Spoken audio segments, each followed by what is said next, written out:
Oral cancer is a major health problem in the world. From the data taken from WHO in 2012, Southeast Asia region showed higher occurrence and mortality than America, Africa, and Europe region. Based on the same data, it is also reported that the annual occurrence of oral cancer was more than 100,000 cases, and the annual mortality rate was more than 25,000. The high number of cases are due to the lack of early detection and symptoms that are often overlooked, which will make the condition worse and harder to treat. But now, there's a new screening method with a device called OralID. First, what is OralID?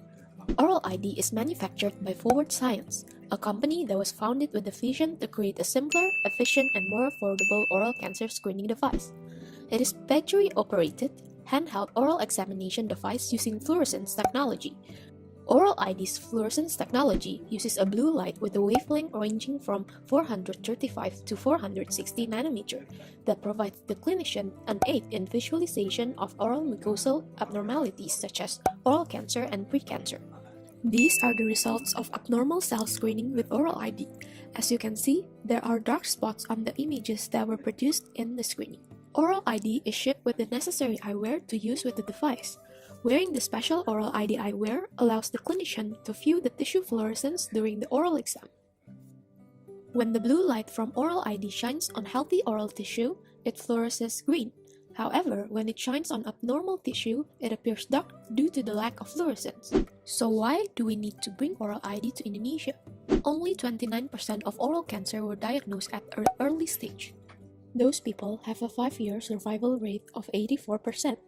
On the other hand, people who were diagnosed with the cancer has spread to the surrounding tissue, organ, or regional lymph node will have 66% of 5-year survival rate, while those who were diagnosed when the cancer has spread at distant part of the body only has 5-year survival rate of 39%.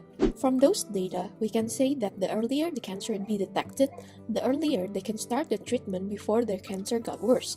This will result in a better outcome for the patients. Currently, the screening methods for oral cancer in Indonesia includes physical oral examination and dye, which may be uncomfortable for the patient.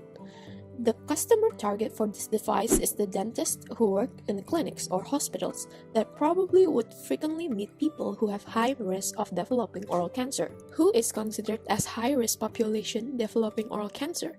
Those people would be the one who frequently drink alcohol or smokes, people who are exposed to human papillomavirus, or those who have poor oral hygiene and dietary habits, and those who have weak immune system. The next thing to consider is where OralID should be marketed. Indonesia is a large country with thousands of islets. However, the spread of hospital in each region is different. Currently, North Sumatra, DKI Jakarta, West Java, Central Java, and East Java are regions with the highest number of hospitals. Therefore, the marketing could be focused on these regions. Other than the numbers of the hospitals, we also should consider the number of dentists and population on each region, in which may provide additional information and more targeted region for the product to be marketed. After the who and where, we should also consider the price. OralID was known to be less than $1,000, unlike any other device on the market. OralID has no per patient cost during use, so the amount that is charged during the examination would depend on the dentist or hospital. This is a very rough estimation per product OralID since the product information does not reveal any information about the delivery cost and insurance. However, we would like to show that not only the cost of the device that is important, but also the delivery and insurance cost as well as taxes that comes with the product. Based on this rough estimation, the importer should pay approximately 19.3 million Indonesian rupiah. The big question is, will it be worth it to import the product? Well, OralID usage do not require the usage of dye or rinsing, which makes it more convenient to the patient. And it also has 8.09% more sensitivity and 11.36% more specificity in comparison to only using conventional oral examination under white light. However, it is important to keep in mind that this product is only for screening and not for diagnostic tool, meaning that if abnormalities were found during screening with OralID, further assessment using diagnostic tools such as biopsy, endoscopy, imaging test, and X-ray are required to diagnose the disease. Next, In terms of market demand, in Indonesia, the prevalence of oral cancer in 2012 is 5,392, which is relatively low.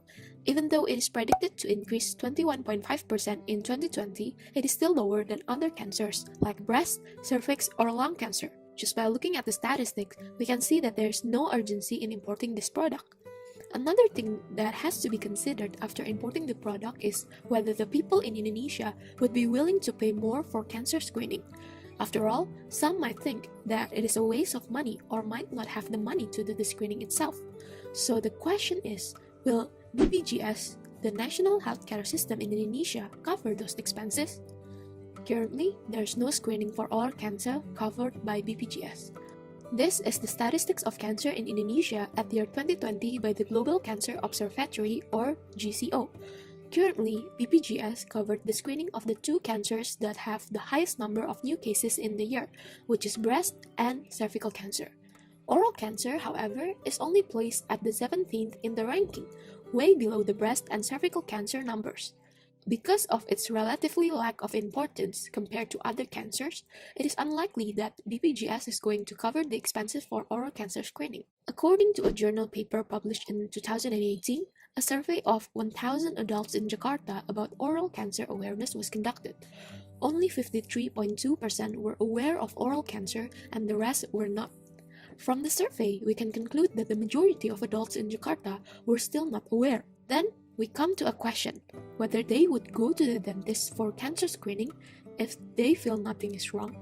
This is the biggest obstacle in importing OralID to Indonesia, in which they require the active participation of the people to actually go to the dentist and do the screening to actually feel the benefit of the product. In concordance with previous results, a study also showed that 67.1% of college students do not complete their regular 6-month checkup with their dentist. This study signified the low awareness of Indonesians to oral health. Other obstacles to bring OralID to Indonesia are the regulations. First of all, the distributor needs a product license to market OralID in Indonesia, and to get the license, a team of experts have to evaluate the quality, safety, and benefits of the product. There may be no problems with the quality and safety. However, the benefits of OralID might not be significant because of the predicted low demand due to low awareness. The distributor may also need to go through the INSW or Indonesia National Single Window to get the custom release and clearance of cargoes. The price of OralID might raise because of this custom, duty, and import taxes, making it more expensive while the market demand is still predicted to be low. Currently, Indonesia is more focused on supporting the development of domestic pharmaceutical and medical devices, and thus, importing OralID, whose benefits may not be significant, may not be the best choice for Indonesia. Other than that, the current period might not be suitable to introduce the device to Indonesia. Indonesia is also still prioritizing the importance of high-technology devices that are currently unable to be produced by domestic companies. Investment on those high-technology devices are also prioritized to help the country's growth. However, investment in Indonesia might also not be favorable in front of giant companies due to the economic situation caused by the pandemic. Also, due to the current COVID-19 pandemic situation, in 2021, Indonesia is planning to prioritize the acceleration of recovery from the pandemic, and thus importing OralID might not be feasible. If we want to import OralID to Indonesia, the first thing that we need to do is raise awareness of oral cancer in Indonesia. Thus, we propose a program called Peduli Kamu. Kamu stands for Kanker Mulut or oral cancer in Bahasa.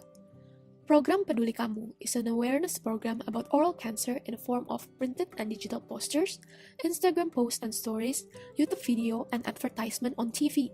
Through those platforms, we can share the basic information about oral cancer, including the statistics, symptoms, and contact to nearby dentists, as well as basic information on how to take care of your oral health. Not only that, we can also use this program as a reminder to routinely check up to the dentist every 6 months. To conclude, bringing OralID to Indonesia might not be a good choice unless awareness of oral cancer can be improved first. This is our reference, and thank you for listening.